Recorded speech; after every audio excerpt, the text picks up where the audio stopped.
I'm looking for our guest. Oh, there you are. All Hello. right. Hey, Stan. Hey, how you doing? I am wonderful. I'm so excited to be here. I love the Yes, Sunset Sessions. that's right. Sunset Sessions. Here we are again Ashe, ashe. with with a very special guest and a very good friend of mine, the Creole Griot, and we'll get into more of that later. That name.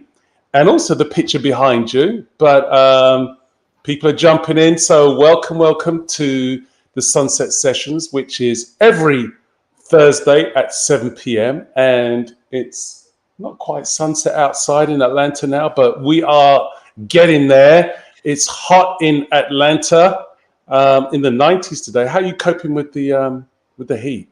Oh, I've been inside with my AC on. I'm not gonna lie. I'm not gonna You're lie. not messing with it, huh? You're not messing with No, the heat. no, not today. I just moved and I had to move in this heat, so I got more than enough of it. It's Yeah. time for some air conditioning Oh my God. And and rest. the AC is out in the car. And so we're driving around with the windows down and Oh no, you sitting know that in hot air. traffic on exactly sitting in traffic on the 75, 85, and that hot air is just coming in. Oh, it's sometimes it's good when you're Yeah. moving, it's good, but when you're Yeah. not, it's not so good. Me too. So, I mean, it's a reminder because honestly, air conditioning is not common throughout the world. Not everyone has air right, conditioning. exactly. So when I get to turn that on, and I remember times where I've been in other parts of the world where you don't have AC and you got to just be in the heat. It's like, I Right. really appreciate this. Right. But I'm sure when you go to your motherland, when I go to St. Lucia, the way the houses are built, the ceilings are very high.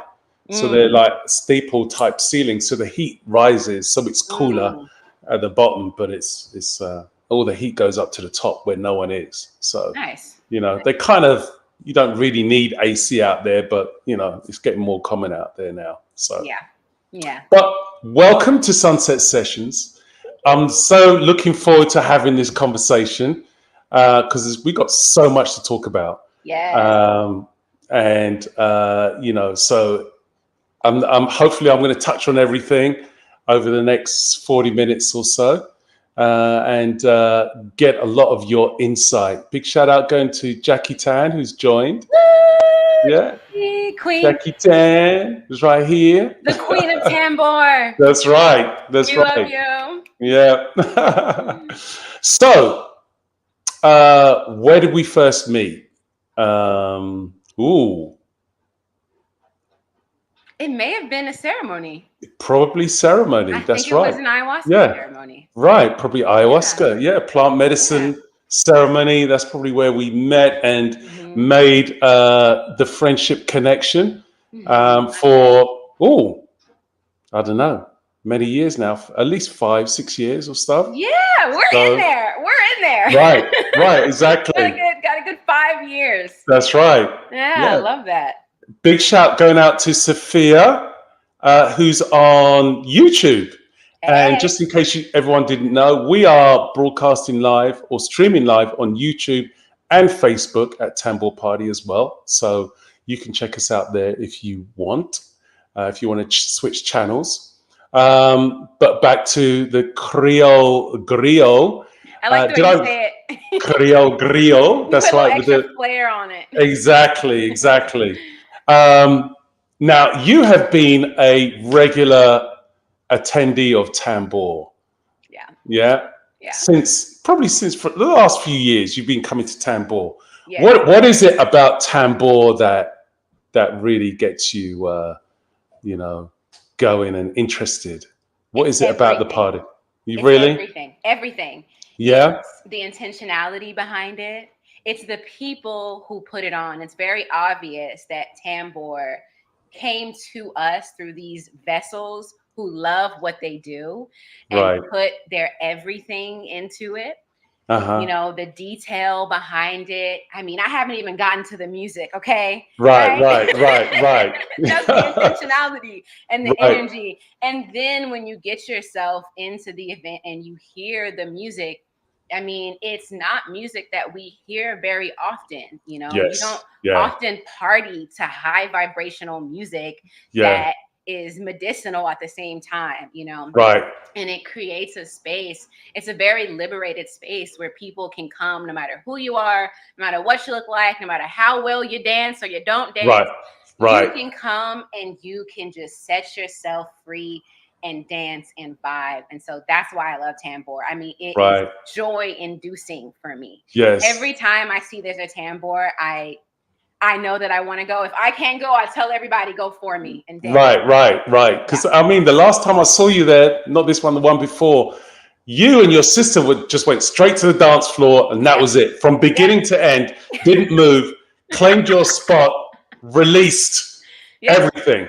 Everything was released and let go on the dance floor. Yes, And absolutely. that's And that's what we should be able to do, you know. It's right. a form of release, and then also like soaking in. Like, yes, I'm shedding, but I'm also, you know, filling myself back up with the vibrations that you all curate.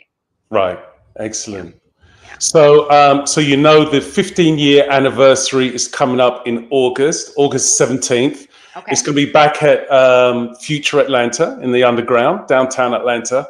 Mm-hmm. And the theme for this event is freedom. Okay. So, you know, it's all about freedom because freedom had such an impact on the journey of tambour and being able to express without having to compromise at all. Okay. Mm-hmm. So that being said, freedom just stands so much for the tambour brand and just going forward and not holding back, but just as you said, you know, promoting the music and the vibration that allows people to come and be free, you know. Mm-hmm. And when we were talking about the theme of freedom, you know, we started, you know, reflecting on our own lives and what it means for us, and with Jackie, and you know, there's also an element of freedom in our personal lives as well. So Mm-hmm. I wanted to ask you, what does freedom actually mean for you on a personal level? What does freedom mean for you? Yeah, freedom for me is choice, having the autonomy to be able to choose for myself what I want to do, where I want to go, how I want to exert my energy, and be able to do that, like Nina Simone said, with no fear, to Right. know that I get to do this and I'm going to do this wholeheartedly. Mm-hmm. And I'm choosing this, you know. So Right. freedom Right. and choice go like hand in hand for me. Right. Yeah. Okay. Right. So, what is a choice that you've made recently that's out of the norm, the choice that you've actually gone for in your life A that you can choice. say is true freedom that you've done? Wow, that's such a great question. A choice that Yeah. I've made recently that's true freedom. I have a few different things that come to mind. The first one that comes to mind is the online business that I launched called Monetize Right. Your Story. I Okay. think that business, entrepreneurship, and freedom go hand in hand, right? Right. Right. Right. Business is a vessel for your creativity, for impact, for Mm-hmm. currency to be exchanged. And Right. I really wanted to be able to do that in a liberated way, be able to decide for myself what this is going to look like, what the amount of work that I put in looks like, you Mm-hmm. know, how I get to engage with my clientele. And that was scary to start. Mm-hmm. You know, Right. sometimes Right. doing things that are freeing can induce fear at times. You don't really know Yeah. how this is going to work out. And even Because you go against the norm, right? You go against the norm. exactly, you go Right. against the norm, right? And you Yeah. have to hold yourself accountable while you're in there, right? Right. There's no Yeah. one telling you, oh, you need to do this. It's this time. You know what I Yeah. mean? So I would say my online business, Monetize Your Story. And then also, you know, very simple things like listening to my body and what I desire to eat. Like Right. I'm really feeling myself move towards fasting more raw foods. And that's a choice that I have made and I'm leaning into. So it Right. works in different ways. Right, right. Yes, That's yes, great. That's great because once we step out of the norm and where, like you say, fear is there because our friends and family might say, "What you doing? Why don't you just get a right, 9 to 5? right. Why put yourself through all this stress?" But you have to go through the pain in order to get the glory, right? Absolutely, Yeah, absolutely. yeah. Real So we quick, got, can I just? Yeah, I yeah, want to go say on. shout Yeah, out. I I think we was see going to say the same Francis. thing. Yes, Francis is one of my digital marketing support systems, sister friend. So if Right, you are, I think she works with people more like 40 and above. If you right, need help integrating into this digital marketing space, right. Findings with Digital Wealth is the person to go to. Oh, wow. Okay, Yes, okay. yes. And Yeah, Sequoia Ascension. That's where I live right now. I live in right. this beautiful sacred home that is a place of community for Indigenous people. So shout out to Sequoia Ascension and Oh, okay. everybody else in the Beautiful. building. Yes, beautiful. Yes. So let's get a bit into you. And with I'm sure you've seen Sacred Sunset Sessions before. Oh yeah. Spirit drops in and throws a curveball, Mhm. and Mhm. at me at times as well. So I'm like, "What's Mhm. up, Spirit? Why is this curveball?" Right. But let's talk a bit about you and you're quite a remarkable person that Mhm. does a lot of work within the community here in Atlanta, Mhm. and you've chosen the name the Creole Griot, Creole Griot, Creole. right? And it's French, right? Has it got French origins? Yes, because of its Creole nature, it's a blend. So it's got Hmm. French, it's got Taino language, it's got Haitian Creole. So Hmm. it's a blend. Yes. Okay, okay. So what does it actually mean, Creole Griot?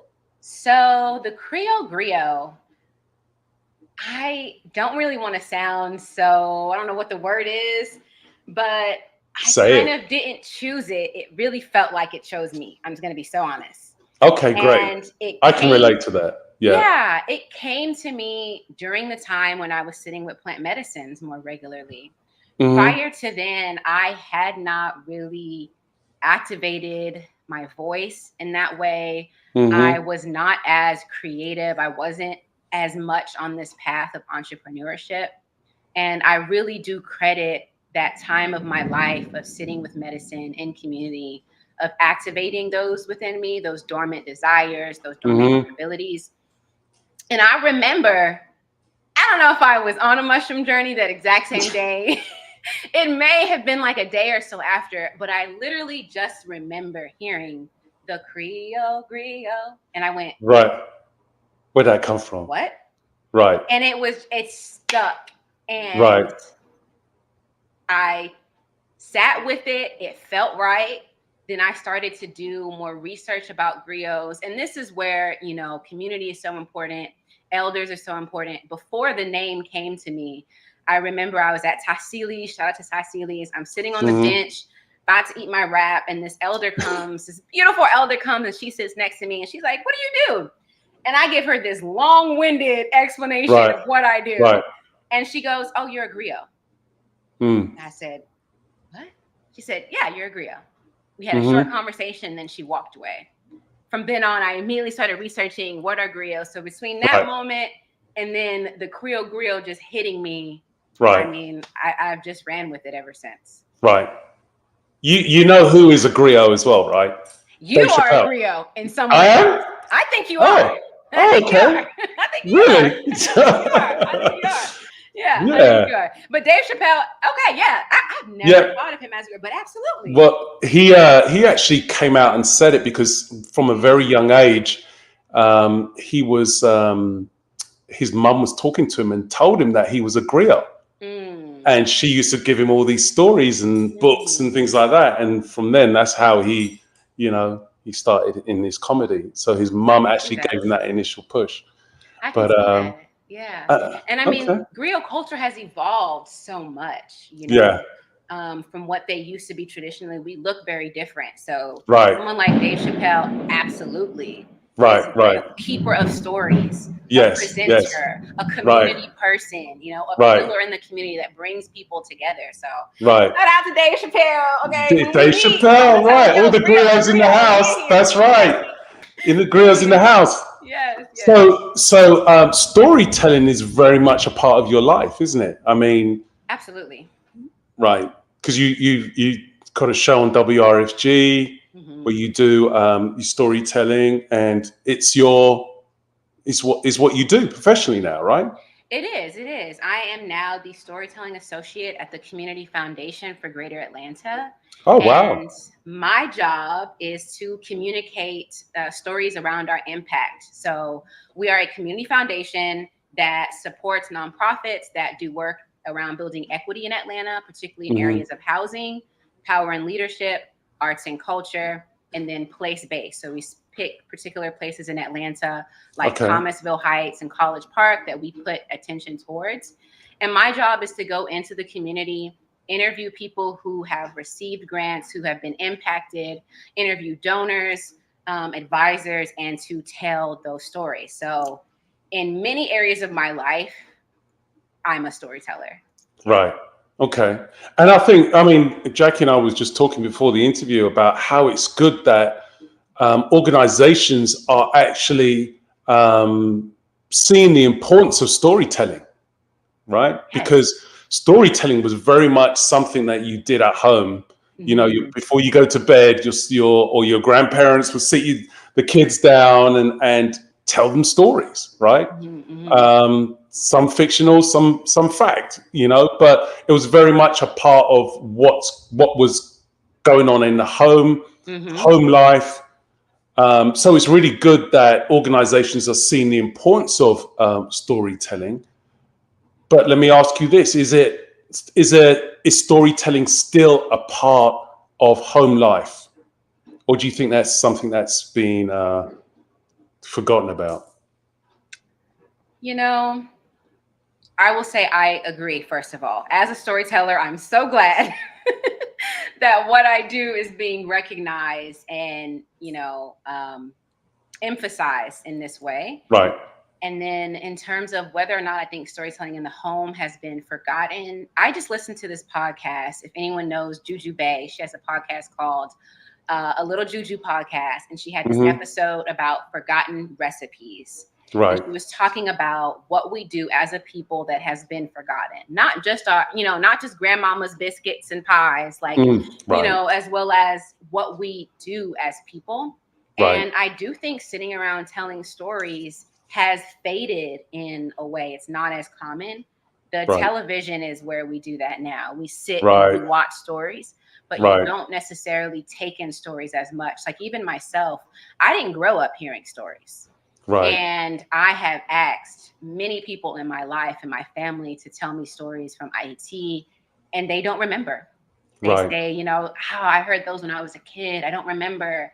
No one Right. said them since. And Yeah. so I think it is in some way that traditional sit around the story, sit around the fire style, or even just in the home, fading. But also, storytelling doesn't have to be this like big performance thing. Like, we tell each other stories every day.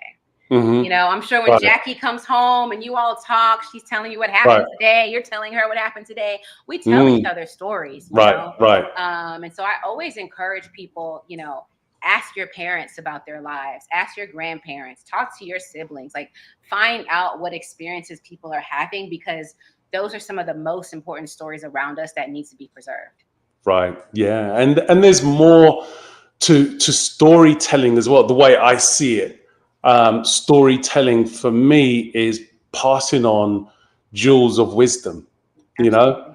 so someone might, you know, a grandparent might tell their grandchild a story about what happened in their life and how they learned from it, but they simplified the story so the grandchild could understand it. But Absolutely. that story, they tell a story in such a way that it sinks into the child's subconscious.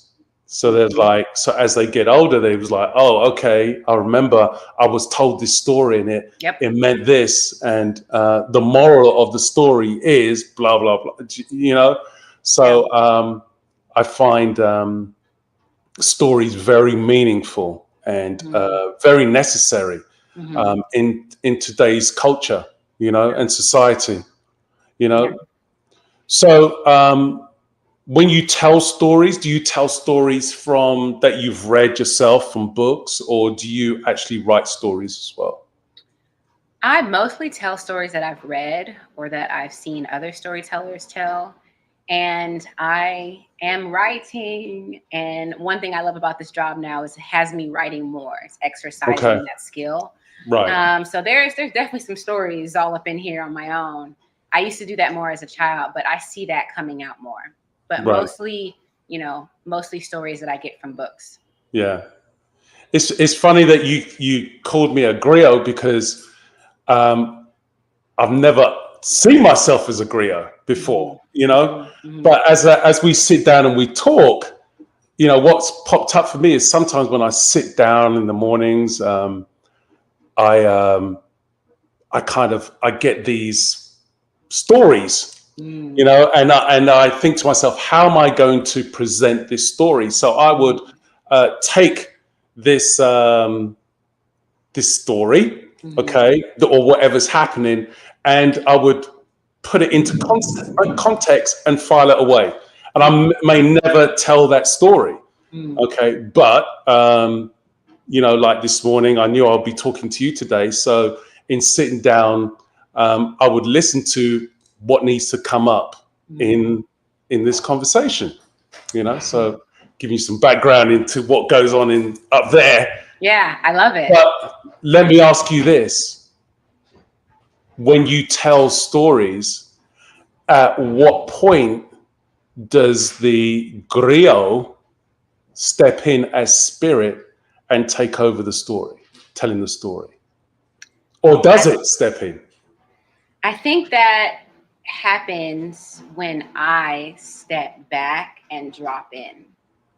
Okay. As a artist, we know, not just as artists, but we know when someone is in flow. It's very Right. obvious when someone's in a flow state.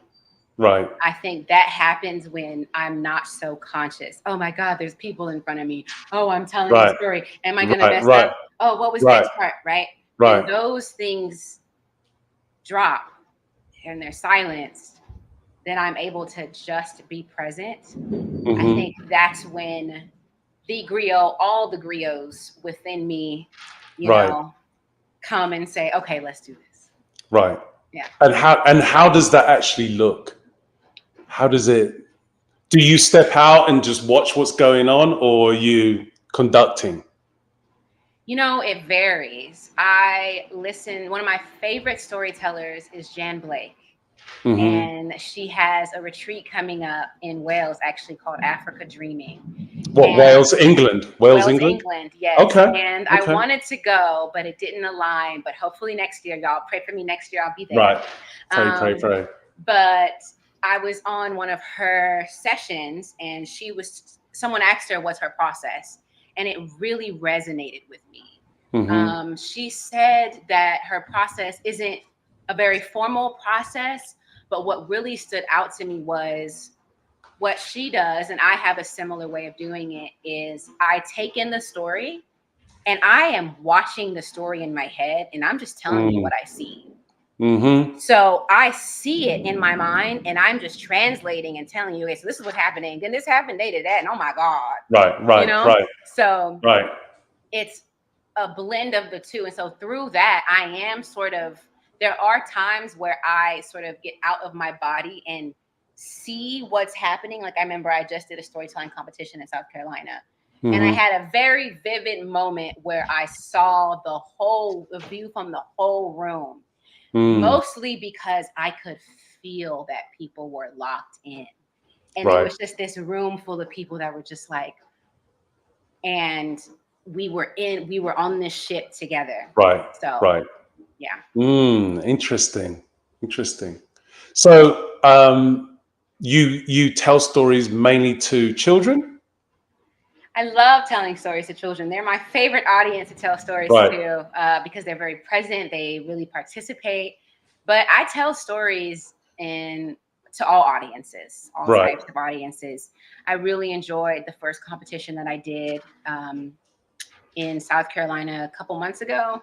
And I want to start doing more festivals and more competitions. But, you Right. know, whoever want to hear, I had, this had a beautiful moment. I was outside Ty Seeley's again. Right. And, a friend of mine was vending and I'm sitting there talking to him. And this family comes up and they have this beautiful daughter named Moon and, another little boy, and they're about to go get some food. And I had just heard this story, or I just retold the story of why the sun and the moon live in the sky. And the moment I saw this child and their name was Moon, I said, "Can I tell you a story?" And so right outside of Ty Seeley's, Right. I told this family the story of why the sun and the moon live in the sky. And so again, Right. it isn't always formal. It isn't always come here at this time and sit down. Right. Right. Sometimes it's Right. just Spirit says this is for this person. So Right. give it. So it's like a song. It's like singing a song. It is. It is. Right. And singing in like song and, in a very traditional sense go hand in hand. Right.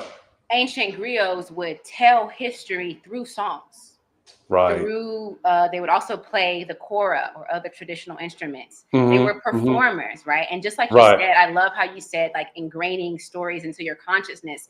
That's what it would Right. do, so that Right. you heard this story. So anytime a child was born and the village came together, the griot would sing a set of history, a set of songs. Right. So every Yeah. time a child is born, you hear this. And when Right. you go off Right. into the world, you may not have it memorized the way the griot does, but you know it. It's Right. a part of you too. So it takes our history and it makes it more present. It's not just something Right. from a distant past. It's something that we can engage and share and feel every Right. day. Oh wow, that's great. I mean, I remember watching this African movie, and it was all about how at a young age, all the children were taught these songs, right? Mhm, And the songs were actual stories, mhm. and what they were was navigation paths of how to get from, through different seasons from one place to another, and where to turn left, where to turn right. And it was all part of when you see this tree, because it will blossom at this time of year, then you go to the sun, or you know what I'm saying? And it was very much a necessary navigational system for the whole tribe. And, society changes, the Western world comes in, and they forgot all these songs. So they didn't know how to survive, and the tribe died out. But it's as we were talking about, it's still very necessary today. What's the name of that film? I need to watch that. I can't remember. I'm gonna have to research and look it that's up. phenomenal. Yeah. That speaks volumes to the importance of storytelling and survival and preservation. That we can use that quite literally to pass down important information that we need. Right. Right. The Definitely. jewels of wisdom. Yeah. And it goes hand in hand with music, right? Yeah. And I know, of course, music is very, very important to you. Absolutely. I've heard you sing. I've seen you play drums. So it's. Do you still keep up with singing and drumming? Not so. I need a new drum stand. I'm like, I really do. I have that one drum that I can sit on. But I want a different style. I can't remember the name of that type of drum, but I want a different drum. So what, like a djembe or something? Yeah, something smaller. Like I borrow Kareem's drum whenever I have to go to a store. I'm like, Kareem, I need your drum. And he has a beautiful drum from Uganda, I think. Something that I can kind of bring with me, strap on, and kind of play like this while I tell him. So it's coming. I'm sure it'll find its way to me. But I want to learn more instruments. The kora and I've been listening to a lot of kora music. Oh yeah. So at some point I'm gonna find a kora master and just sit at their feet and learn. Yeah. There's actually a female musician, and she plays the kora, and she lives in Atlanta now. Oh. Jackie? Can you remember her name? Jackie? Can you remember her name? Who plays the kora? She lives in Atlanta. I can't remember her name. Okay. When But you yeah, can find it, please let me know. yeah, right. She's That would be probably going to Google it. amazing. Yeah, Yeah. So hopefully next time we have a session, I'll be able to play the chorus. right. Play the kora, and it's such a beautiful instrument. Yes. And Sona, that's who I was thinking of. All right. I don't know if Sona lives in Atlanta. yeah, But Sona's one of my favorite. that's right. Tambra Harris, big up, Tambra Harris. Sona, yes. I She heard. lives in Atlanta? Yeah, she did an interview a couple of years ago saying that she just moved to Atlanta with her son, but she's always traveling. She hasn't had much time to explore. Wait. But Sona, yeah, I bet I said her name wrong. Jabare? yeah, Oh my God, that is so yes, divine. yes, I love yes, her and her right, band. That yes, is so exactly, divine. Okay, I hope that we meet and she can be my right, core exactly, instructor. right, Thank you for telling me that. Wow. yeah, If anybody sees Sona, let her know I'm looking for right. her. And she played at the Rialto downtown a Wow. couple of years ago. And she I don't think there was a big turnout for her. It wasn't that well promoted. But yeah, Mm. she did a local show for herself, Mm. Oh and it my wasn't that God. well attended. So hopefully she's going to do something else here. I hope so because we out Yeah, here. We just need that connection to know when and where, and we will be there. right, right. Beautiful. Thank you for telling me that. Yeah, you never know. We may have a surprise at the Tambor anniversary party for you. We'll I love see. surprises. I love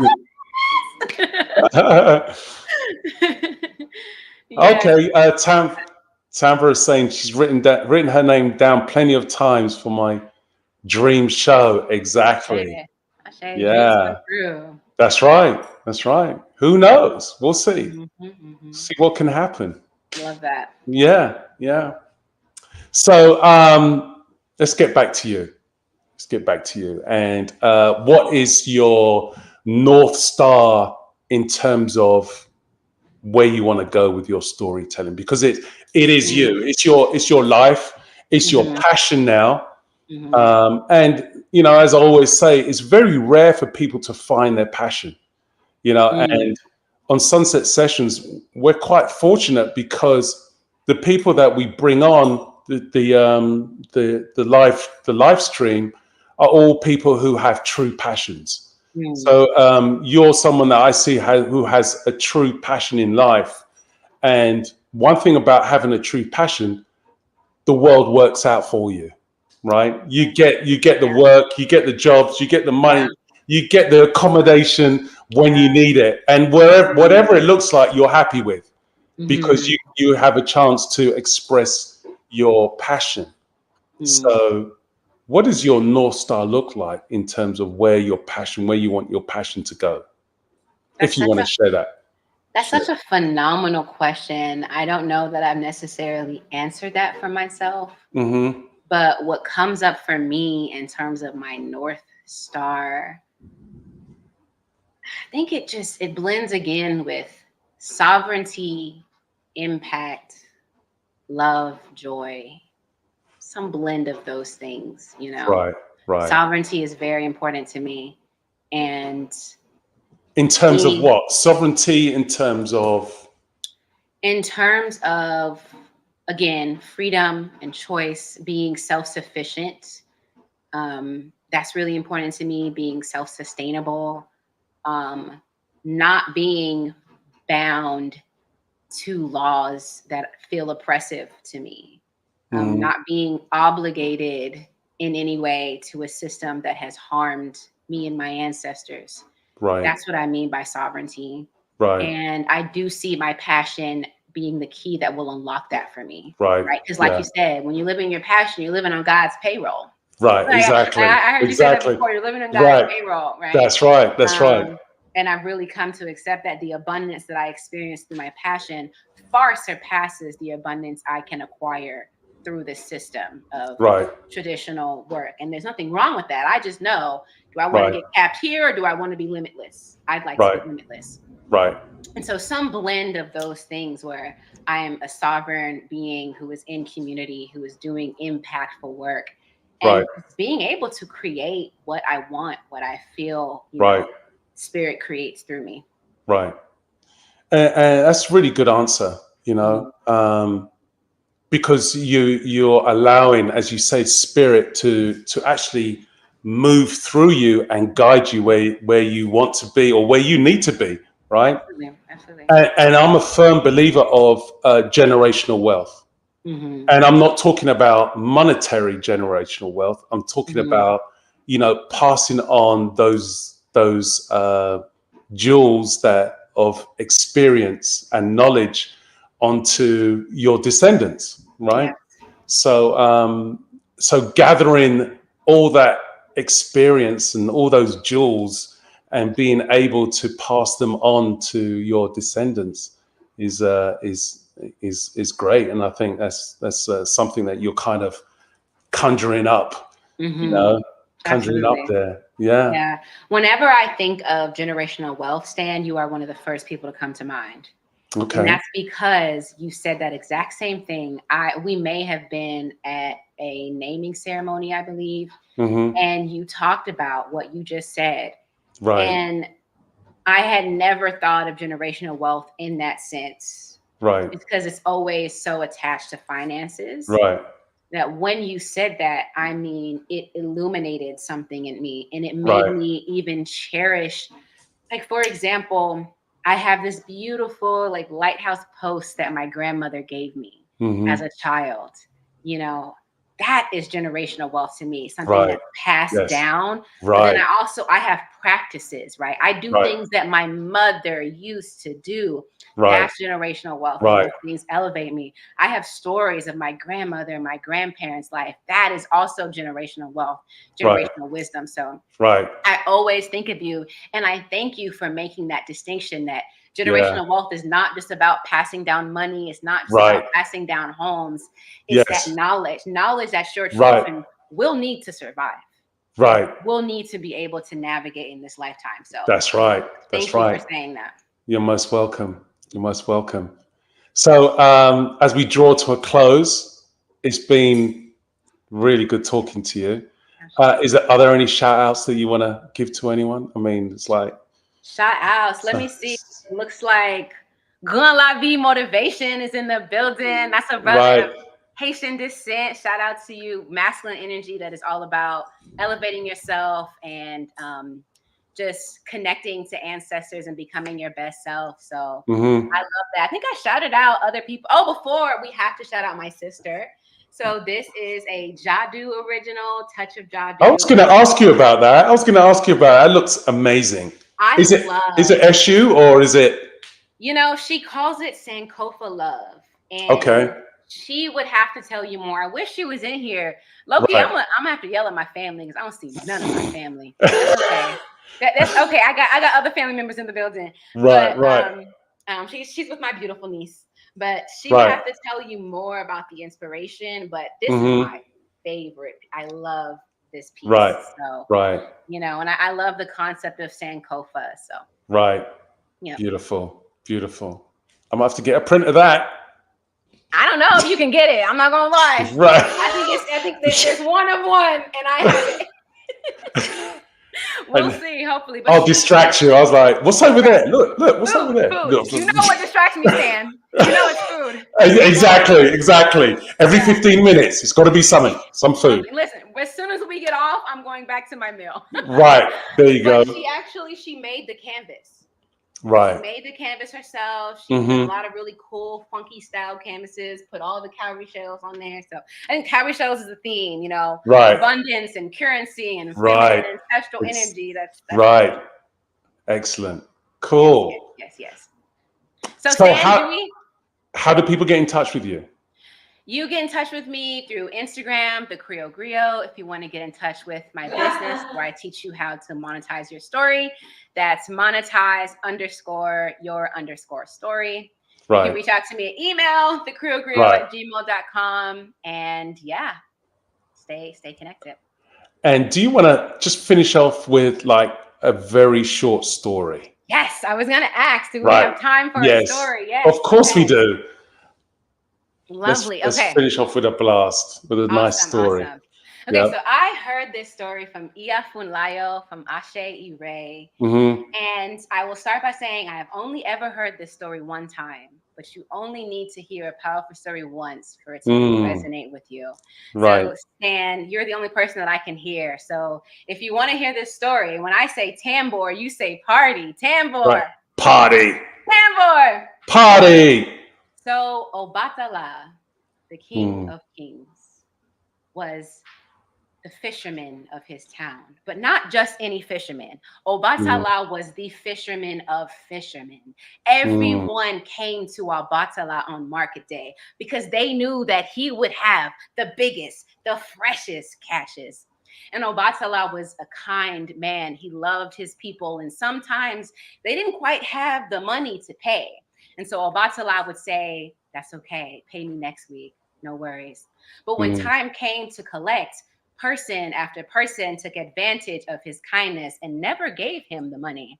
And so eventually Obatala fell into debt and he was frustrated. And he said, "You know what?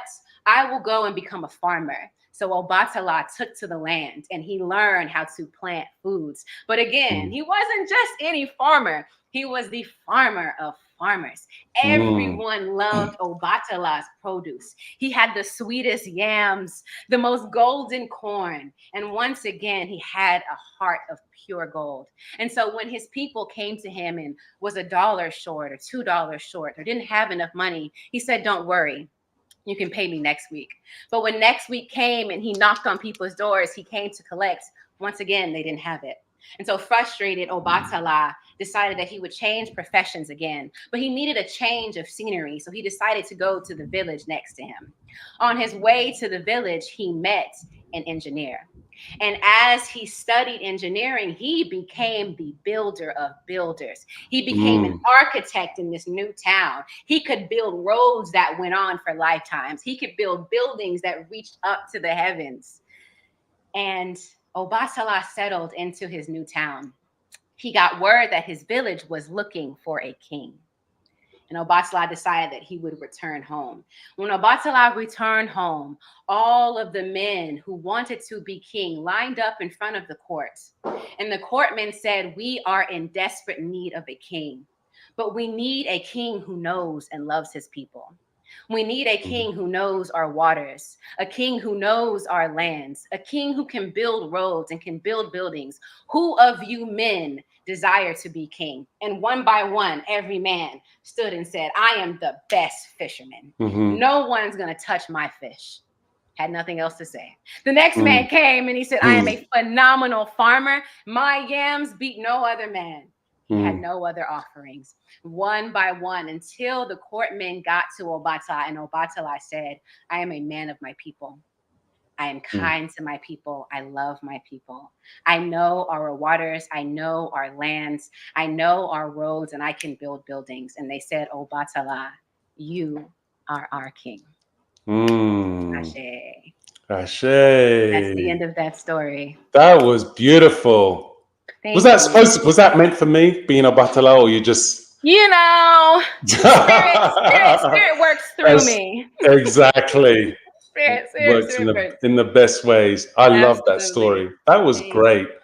Thank Thank you. you so much You're so for welcome. joining us in Sunset Sessions, and we will see you soon. Yes. Remember, everyone, Tambor Party is August 17th in Atlanta. We're going to be dropping some music, some love, some togetherness, and above all, we're going to be dropping some freedom. Okay? Ashe. All Thank right. you so much, Stan and Jackie. I Okay. love you both. Love you See y'all too. then. Peace and love. Bye. Bye. Peace.